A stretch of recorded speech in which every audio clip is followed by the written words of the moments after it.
the quilt wood. This comes from, as I said, the big leaf maple tree. It's got a lot of twisted and worsted, kind of a bubbles, some people call it. And it looks very three-dimensional. In guitars, it has a very beautiful look. In fact, this is probably one of the most desired woods on guitars.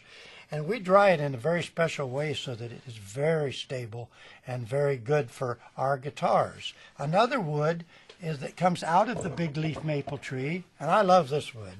It's the hardest wood in the world to work, and a lot of people hate it because it's got densities that aren't always hard. Some of them are softer, some of them are so hard they're like ebony, and others are like I said, very soft.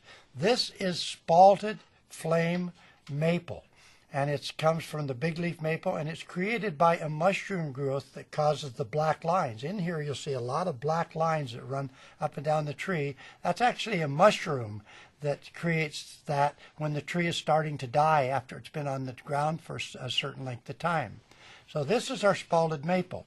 Another wood that comes from the big leaf maple is fiddleback or flame maple. This is actually has lines, you notice, that run across this way in it. And these lines, all of this is pressure in the tree. I've actually cut trees that blew up in my face. It's amazing. With the chainsaw, you're cutting through a tree, and all of a sudden the tree just blows up in about 3 or 4 different directions. That's because there's so much stress in that tree that has created these over 50 to 100 years. Sometimes these trees are 150 years old. And it's tremendous pressure that makes that beautiful quilt look or this beautiful fiddleback look.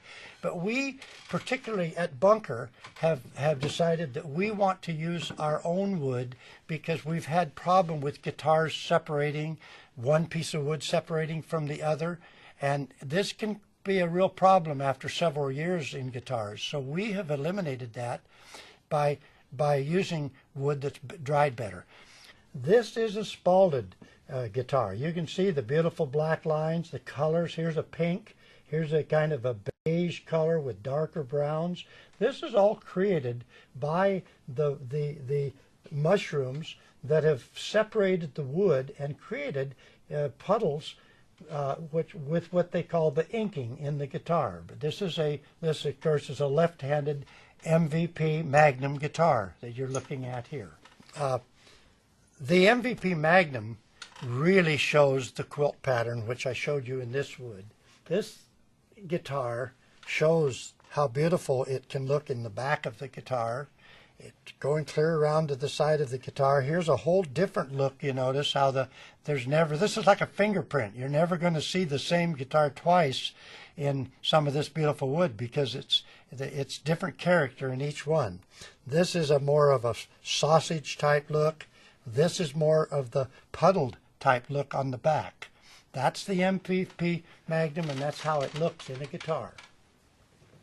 The MVP Magnum is a very beautiful example of what the quilted maple can do to make a beautiful guitar.